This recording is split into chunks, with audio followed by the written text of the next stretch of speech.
So recently, I was invited for an industry forum where they asked me to talk about marketing and branding 2.0. Now, what does that mean and what is changing in this entire discipline of marketing and branding? Well, the original science and art of brand development and marketing was actually pioneered by Procter and Gamble almost 100 years ago. Since then, the rest of the world has pretty much followed the same kind of model with refinements as time has gone by. Today, however, we are living in an era where there is discontinuous and rapid change driven by technology and by events overtaking us in the world around us. So basically, let's start with an understanding of consumer behavior. Consumer behavior. So I am part of the baby boomer generation, born just after the Second World War, the first 20 years after the war. And this generation grew up to drive an incredible boom of consumption all over the world, from the US, Europe, Asia, India, and China. And this following up on baby boomers who are now actually reaching an age where they're stepping out of the employment force and retiring. You had the Gen X, you had the Gen Y, the millennials who came of age just as, in the new millennium, and then the Gen Z. And what's happening is that particularly the millennials and the Gen Z are reshaping a lot of consumer behavior of what they expect and value from brands. So in my generation, we aspired pretty much to a lot of the symbols and values of the generation prior to us. So, we wanted a good job, we wanted a good car, we wanted to wear a suit, to work, a good house, etc. And the so-called middle-class American dream was something that a lot of people aspired to. And we work towards that.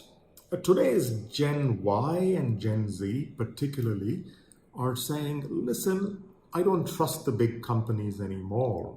They're far more socially conscious, environmentally conscious, and with good reason, because there's been a lot of change in the environment, in the physical environment, the ecosystems that we live in.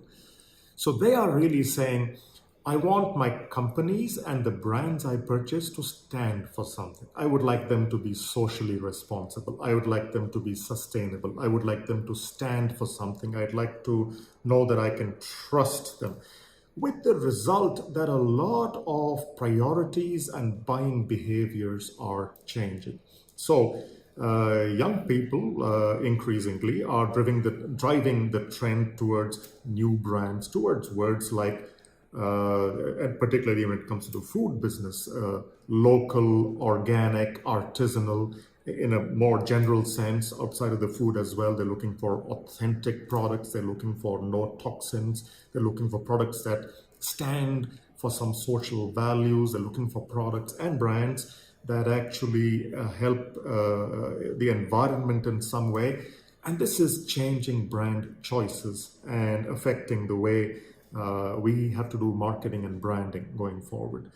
So this new generation, Gen Y and Gen Z, doesn't choose to follow the examples that my generation, the baby boomers, set. So jackets are no longer in fashion, and people prefer to be casually dressed. This generation increasingly shows a disinclination to own a car. They prefer to have shared rides where possible. For holidays, they focus on Airbnb and staying with friends. So this generation is far more focused on experiences than on products, as opposed to my generation, which was more product and brand focused. So it's a significant change. The second big change, which is kind of accentuating and driving the first change of consumer, is the change of technology. Historically, there were always small niches, people who liked one kind of product or another kind of product. But these niches were so small that it was never really viable for a large company to invest in developing those niches. It was never possible to scale them. And the last mile of access was controlled by large supermarkets and retail chains who also preferred to deal with fewer, bigger brands because that was more efficient as a way to market. Today, the first time, because of technology, e-commerce, and marketing, this world has changed. Today, all of a sudden, these niches can be aggregated at scale across geographies or across nationalities in many cases. And these niches actually become very interesting for companies who choose to target those niches and talk to these people. How we talk to them is also very different.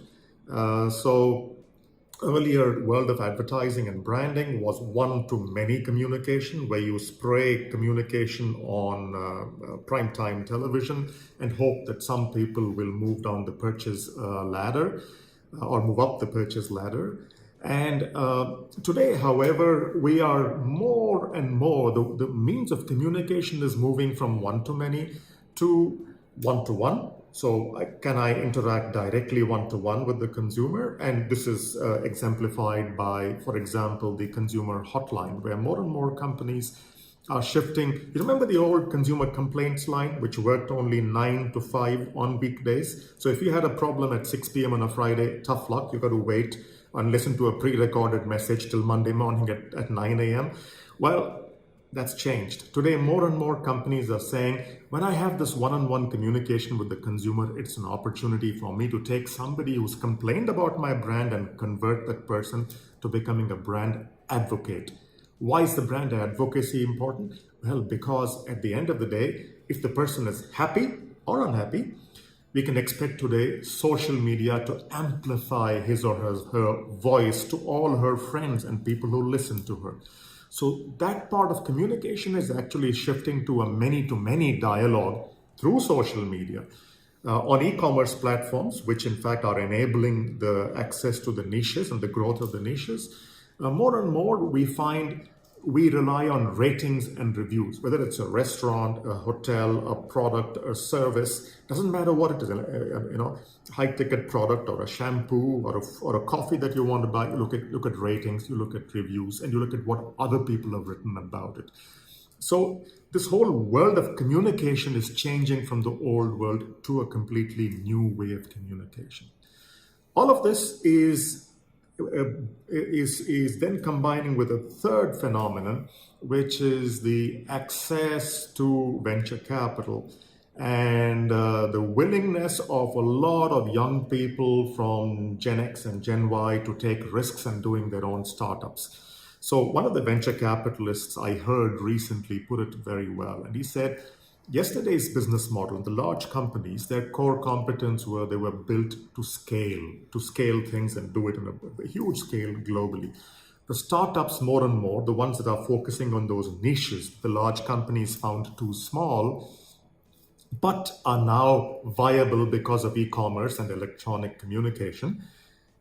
These startups are really built for speed, not for scale. The large companies are not built for speed. So before they commit their resources for the volumes they expect, they do a lot of market research. It takes anything from 18 months to 3 years to launch a new product, to test it.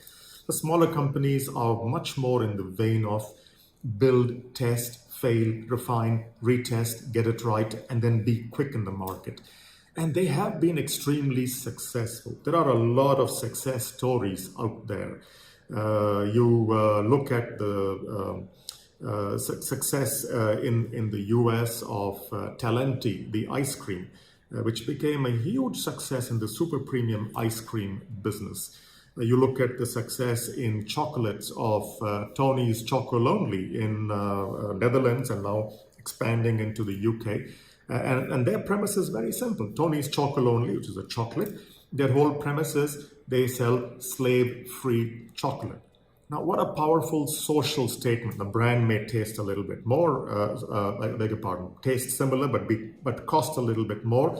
But the social statement they're making is so powerful that a lot of Gen Y and Gen Z consumers are making their choices for Tony's Chocolonely and what the brand defines. And at one stroke, the brand has repositioned all the big companies in a non-slave free chocolate category.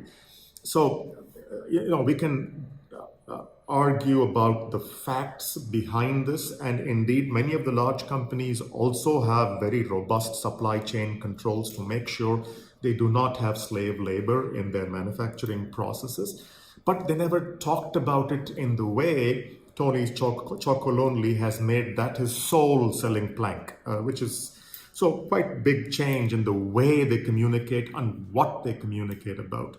Many other brands in the US, you have The Honest Company, Jessica Alba's The Honest Company, fabulously successful, saying they have products for moms and babies which don't have toxins, which don't have preservatives. In India, you have Mama Earth, which is hugely successful in an all-natural kind of platform. You have the Moms Co. in the mom care and baby care space. So, in all of these brands, what they have in common, they know how to take these niches, to be fast, to cater to the new evolving needs of the millennials and Gen Z, and then how to actually build a business by trialing and experimenting and failing fast and repeating till they get it right. They are making a difference. Now, as they grow, these companies will also face a situation where they will have to then develop the ability to scale. The moment they start to develop the ability to scale, they start to become more and more like the big companies of yesteryear. And the question is, how do they scale that in a way where they scale one part of the business, but they retain the ability to experiment and try and speed in a different part of the organization? That's a very important organizational capability for these startups to build. What can large companies do when faced with these? I have not seen too many examples of large companies being able to take these new trends head on and be successful because they don't have this capability. What they can do, and Unilever did this very, very nice because they actually went out and once Talenti was successful, they bought Talenti. So Talenti is now owned by Unilever, and give them full credit, whether it's the Dollar Shave Club or Talenti, Unilever is not interfering. They're keeping it at arm's length and allowing these companies to be run as entrepreneurial, startup culture defined companies. So full marks to the way they're actually able to acquire these companies and yet keep them at arm's length. Otherwise, the temptation is great to actually try to integrate them.